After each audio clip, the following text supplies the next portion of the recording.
Johnson's Wax Program with Fibber McGee and Molly.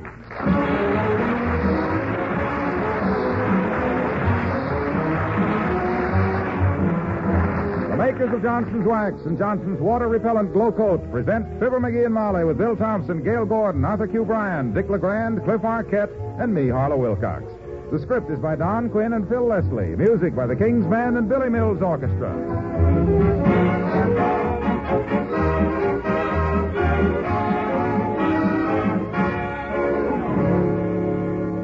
Fibber and Molly join us in a moment. When you use self-polishing floor wax on your floors and linoleum, you naturally expect to get a brilliant shine without polishing. But you get far more than shine alone when you use Johnson's self-polishing Glow Coat. For Glow Coat is now more than just a self-polishing floor wax. It's the self-polishing floor wax that is now positively water repellent. Dripped or spilled water tracked in mud or snow whisk right off that hard Glow Coat surface. You can even damp mop Glow Coat protected floors repeatedly without killing their shine. And because it's positively water repellent, Glow Coat now lasts up to 4 times longer. Now think what that means. Up to 4 times more wear for your money in every drop of Glow Coat you use. And you wax your floors only 1/4 as often. Tomorrow, give your floors this unique new protection. Get Johnson's Water Repellent Glow Coat at your dealers.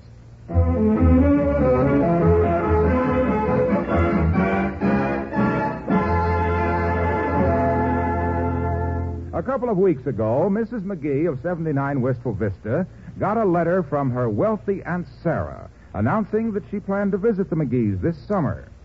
Furthermore, the letter said she would not be alone, but would bring the Countess of Chumley with her. At the time, Mr. McGee stated as follows. A countess?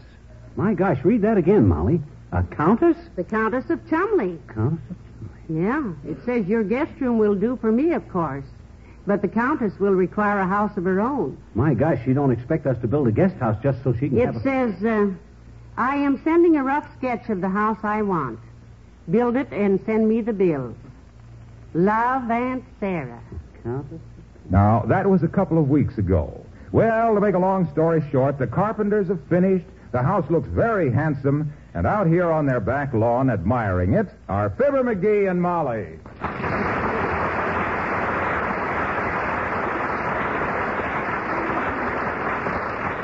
Well, how do you like it, kiddo? Pretty snazzy shack, huh? Beautiful. I suppose Aunt Sarah will find something wrong with it. Oh, no, McGee. I think it's exactly the kind of house Aunt Sarah had in mind. Yeah?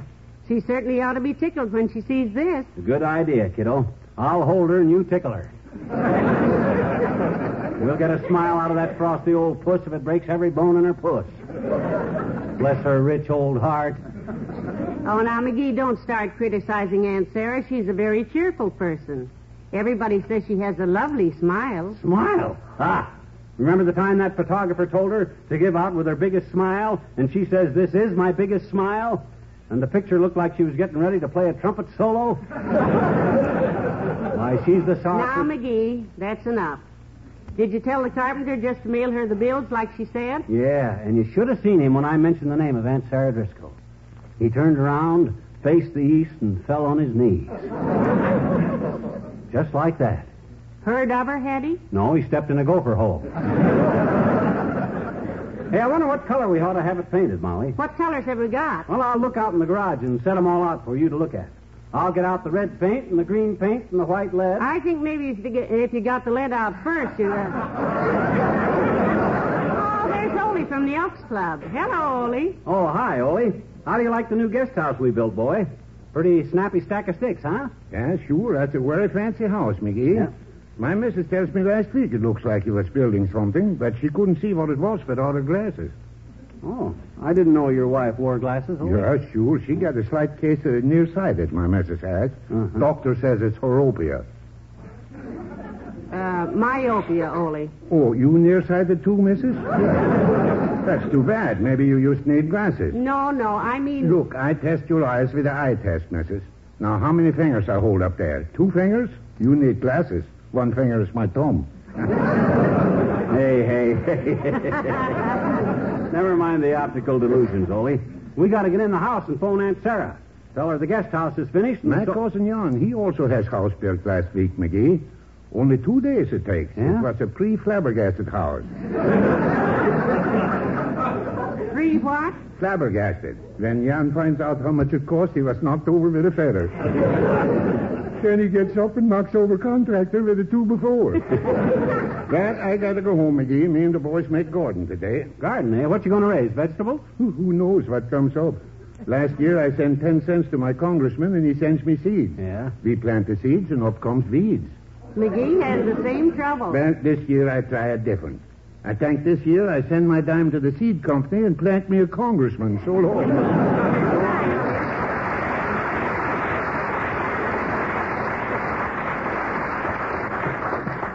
Well, come on, kiddo. Let's phone Aunt Sarah because... Uh-oh. I'll get it. McGee's residence. McGee speaking. Who? City Hall. Building inspector. Oh, yeah. Yeah, we built a guest house on our property. Oh, we got to buy a building permit? Oh, okay, bud. Okay, I'll buy a permit. I'll pay your dirty extortion money. What? I can't buy a permit to build a building that's already built.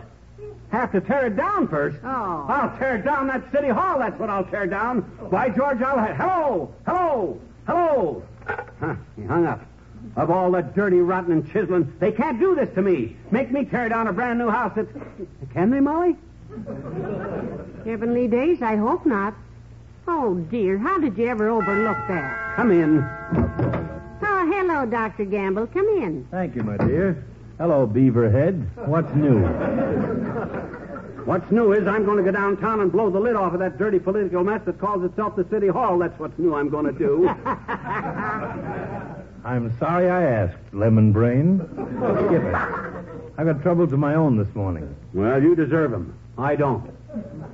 What's the matter, Doctor? Yeah, what's your trouble, liver lover? Medical Association make you take your advertising cards out of the city ambulances? That'd cut your income down to Now, nothing. pipe down, flap lip. One of my interns got things a little fouled up this morning, Molly.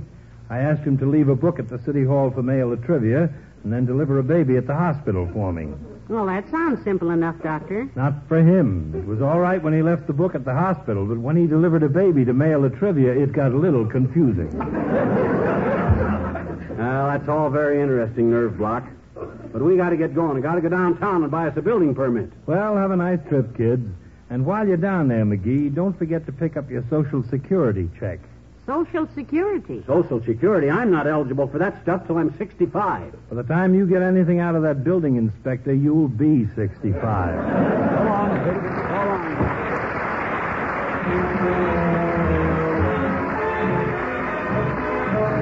on. Billy Mills, the orchestra, and Copper Canyon.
goodness, McGee, it seems we're always having to come down here to the city hall for something or other. Yeah, I know, and we shouldn't ought to have to come down here today at all.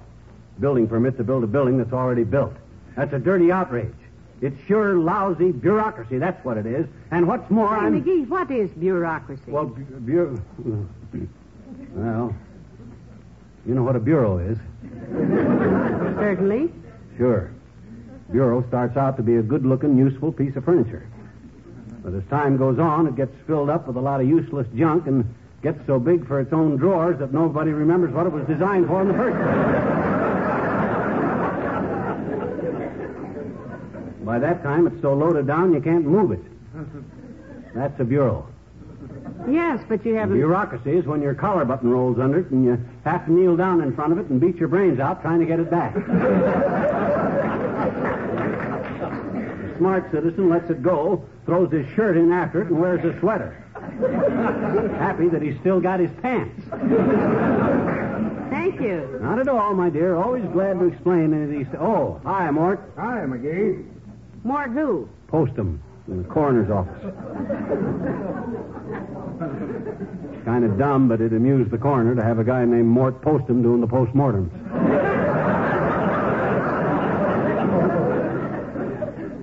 Well, here's the building permit office. Hi, Bud. You the building license clerk? Yes, sir, I am. Well, my name is McGee, Fibber McGee. I'm sorry, sir, but we can't help you with that. Huh? I know how you must feel about it, but to change one's name legally, one must apply to the clerk. No. Please, now. He doesn't want to change his name. He merely... Pardon me, madam, but who are you? I am Mrs. Fibber McGee. Well, thank you. Your maiden name? Molly Driscoll. Well, you changed your name, didn't you? And why do you object to this gentleman wishing to change his name? After all, two wrongs don't make a right. Oh, cut it out, will you, Bud? Nobody wants to change anybody's name. Oh, I don't know about that. Huh? I know a girl named Mary Thompson. She wants to change her name to Crandall Dance. From a Thompson to Crandall Dance? Whatever for? Because my name is Crandall Dance, she wants to marry me. That's why when you make a statement, a blanket statement, mind you, like nobody wants to change their name... Now, wait a minute, Mr. Crandall Bunch. Dance. No, thank you. My feet hurt. Look, are you the building license clerk or not?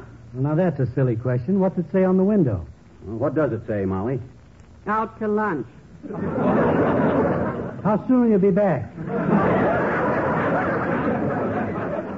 We won't be back. I mean, we ain't out to lunch. You are. I am? Well, I'm sorry you missed me. I'm usually here at this time.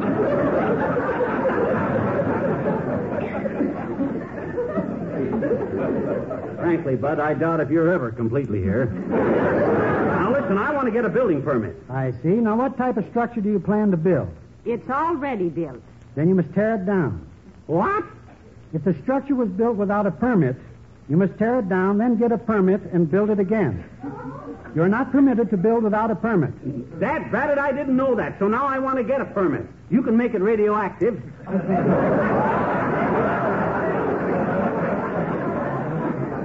Dear, you mean retroactive. I mean he can turn his little rubber stamp back a few days and stamp me out a permit. Can't you, Bud? Sir, are you suggesting that I, Farnsworth Crandall Dance, violate my oath of office by dishonestly and fraudulently predating a building permit, thus being false to the friendship of Alderman Weingand, who got me this job because I was faithful and trustworthy, and his wife's nephew?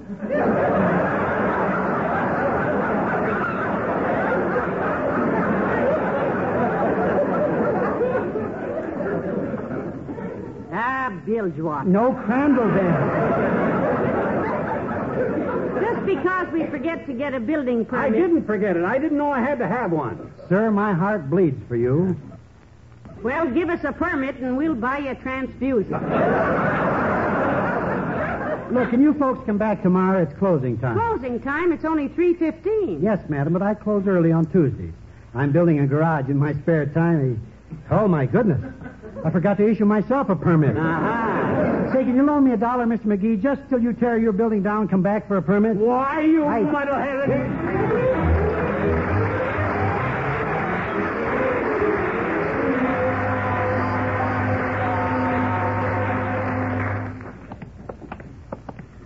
we can take this up with Mayor Latrivia before we leave the city hall, McGee. He ain't in.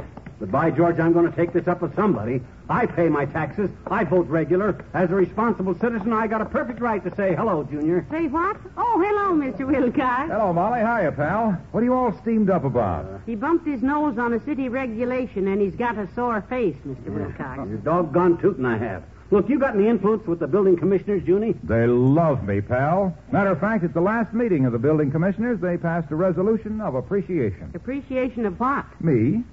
The citation said, and I quote, "To Harlow Wilcox, be it known that the building commissioners of Wistful Vista Chiseling politicians, not a dead red one of them. have voted a unanimous resolution of appreciation in recognition of his untiring efforts in maintaining the cleanliness and beauty of our public buildings through the use of Johnson's water-repellent glow coat." I knew it. I just knew it. I knew that sooner or later he... And whereas said Johnson's water-repellent glow coat, by its extraordinary and amazing ability to eliminate streaks and dinginess even after repeated moppings, and retain a sparkling sanitary protective wax coating on said floors of said public buildings, said resolution is offered, said Harlow Wilcox, by said commissioners on said... said. Look, Waxy. Yes, pal. What we want to know, Mr. Wilcox, is have you any influence with said building commissioners concerning said problem about said permit? No. But I think I can help you. Great. I knew you'd come through, Junior. I knew you were the kind of a ship that wouldn't desert a sinking rat. What are you going to do? I'm coming out this very evening and glow coat the floors of that building. Yeah. When the commissioners see how beautiful it is, they won't have the heart to make you tear it down. I'll be right out after dinner. Now, don't try to thank me. Glad to do it.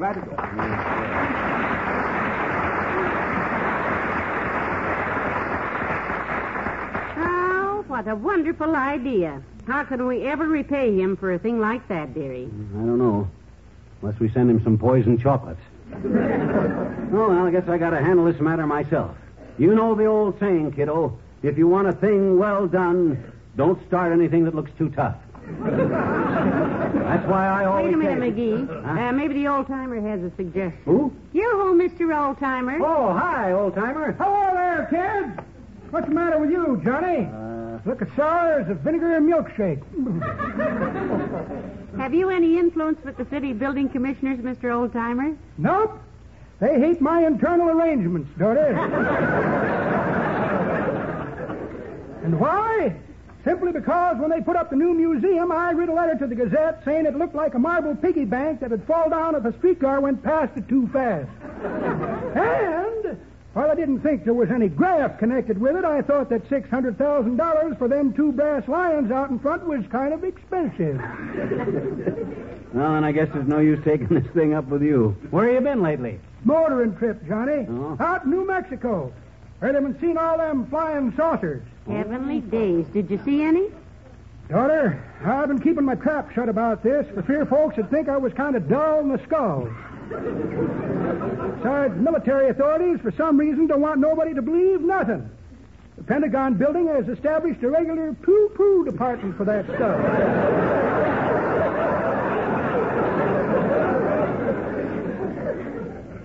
Yeah, but what did you see?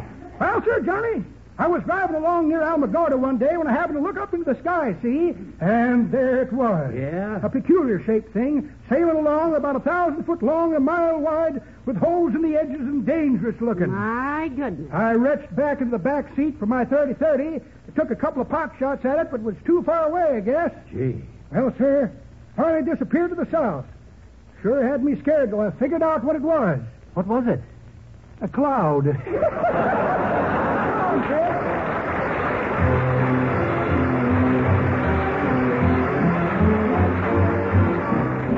King's Man, and if I knew you were coming, I'd have baked a cake.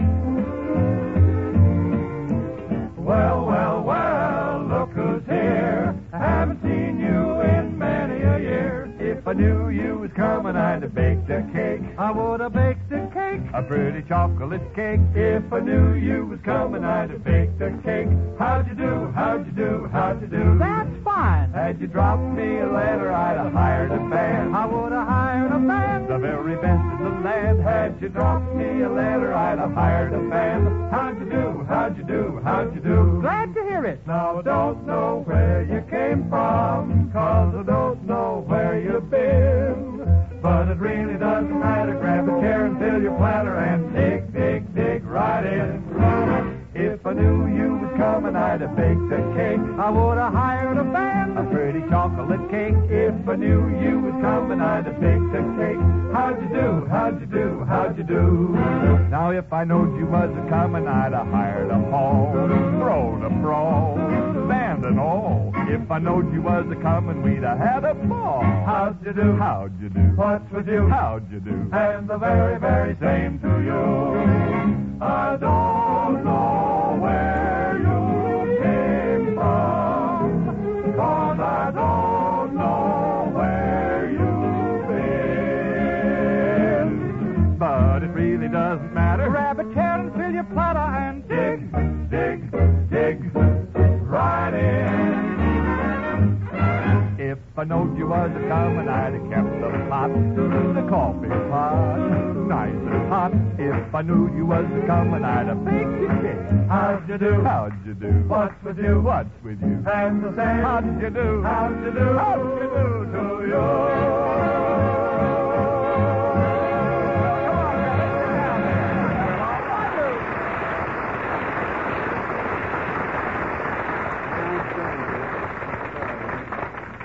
Doggone it, why don't Latriva return my call, Molly? Hand me the phone. I'll try him again. Here. Thanks. Hello, operator. Give me Mayor Latrivia's office and make it snap my garter if it ain't Mert. Who's Mert? Mert? My gosh, you remember Mert, Molly. The phone operator that's always good for a gag if we can think of it. Well, how's every little thing, Mert? Tis, eh? What's say, Mert? Your brother, the preacher. Having trouble with his sister, eh? Well, why don't he go see the dentist? Dentist? Why should he see a dentist about his sister? Has to get the list took out of his new dentures. He's all right with the dear brethren, but he can't say cistern.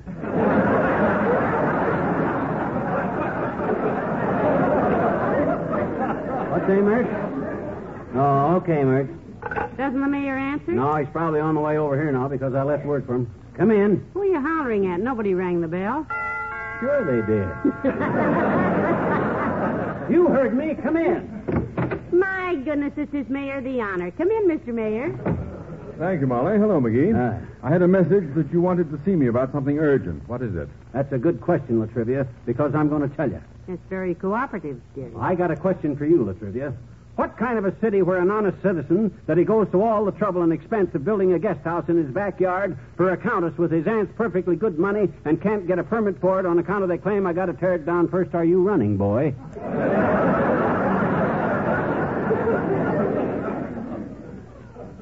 I imagine that's a good question. If anybody could understand it. Molly, would you care to translate that for me? Well, Mr. Mayor, we built a guest house in our backyard for Aunt Sarah. She's bringing the countess... In your backyard? Yeah. I thought McGee had just planted a garden back there to experiment with growing seaweed on land and sprinkling it with salt water. What became of that project? Well, that didn't succeed. You see, I figured that weeds are so full of seed that seaweed seed, being fuller of weed seeds than plain weeds, ought to succeed where plain weed seed would reseed. Indeed. Proceed. With all speed. Well, sir, we divided the yard up between weeds and seaweeds, and not being by the seaside, we had to decide which side we'd seed with weed seeds and which side we'd seed with seaweed seeds, see? Side? So, we decided to sow the south side with seaweed seeds, and we thought the west side was the best side to reseed with weed seed. Because the best weed seed we'd seen was the seaweed seed, so between sowing and seeding and seeing the weed seeds recede in front of the seaweed, we tore the whole thing up and planted tulips.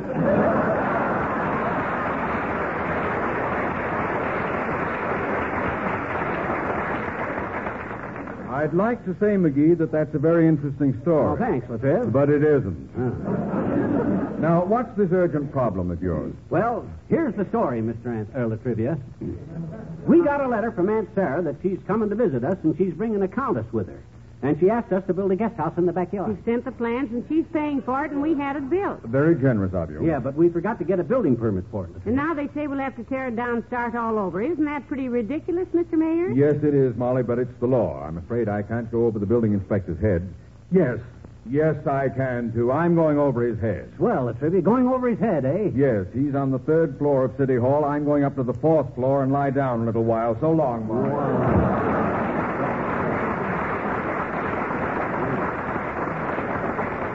Well, I guess that's it, kiddo. I'm beat. It's a dirty, rotten break, but you can't fight City Hall. Oh, well, I'm just sick about this, McGee. That lovely little house. Yeah, it ain't going to do our names in Aunt Sarah's will any good when I tell her how I fouled up her summer, too, either. She'll beller like a scalded moose. Maybe she and the Countess will come anyhow. Call her up and explain to her. I might as well. Hand me the long-distance telephone. Use this one here. Thanks. Hello, operator. Give me Aunt Sarah, long distance. Yeah. Hello, Aunt Sarah. This is your favorite nephew. Till I tell you what happened. Fibber. Just explain to her, dearie. Aunt Sarah, we built that house you wanted, and it looks swell. Yeah, there's only one thing, Aunt Sarah. I forgot to get a building permit, and we got to tear it down. Yeah, but don't worry. The Countess is welcome to come with you, Aunt Sarah. Yeah, we can give her a room in the house, but she'll have to share your bathroom. I hope she isn't angry. You won't mind, huh? How's that, Aunt Sarah? The Countess is a great what? Oh. Well, goodbye, Aunt Sarah. The Countess is a great what, McGee? A great sport? She's a great Dane. Yeah, she won't need a bathroom.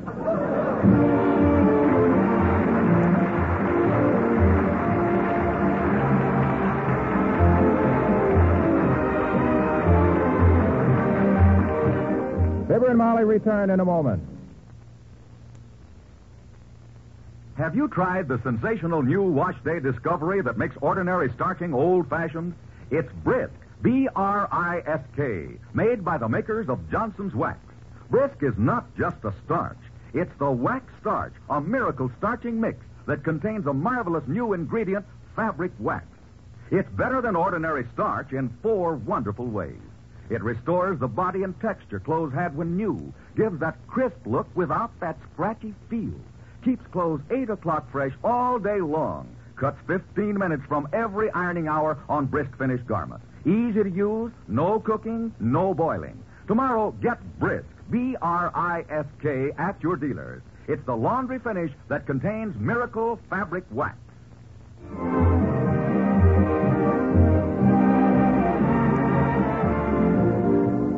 Ladies and gentlemen, if you had the power to reach across the country, lift a crippled child out of a bed or a wheelchair, and start him running across the playground, how long would you hesitate? You wouldn't hesitate. And you do have that power through the National Society for Crippled Children and Adults, which is dedicated to serve the needs of the crippled. So send a generous contribution to Easter Seals, Box 5050, Chicago, Illinois. 50-50 is a great old American expression. So remember, Easter Seals, Box 5050, Chicago, Illinois. Good night. Good night, all.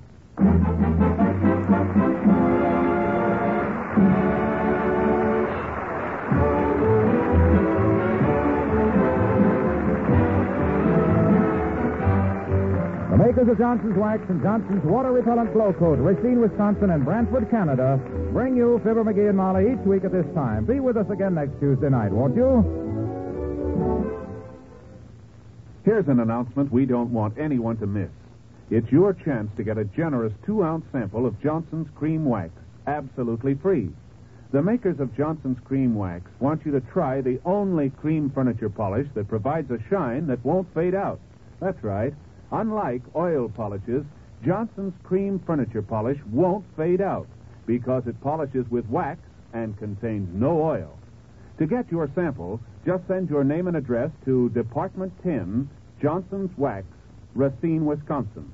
That's Department 10, Johnson's Wax, Racine, Wisconsin. The sample contains enough cream wax to polish several pieces of furniture. It's free. Send today.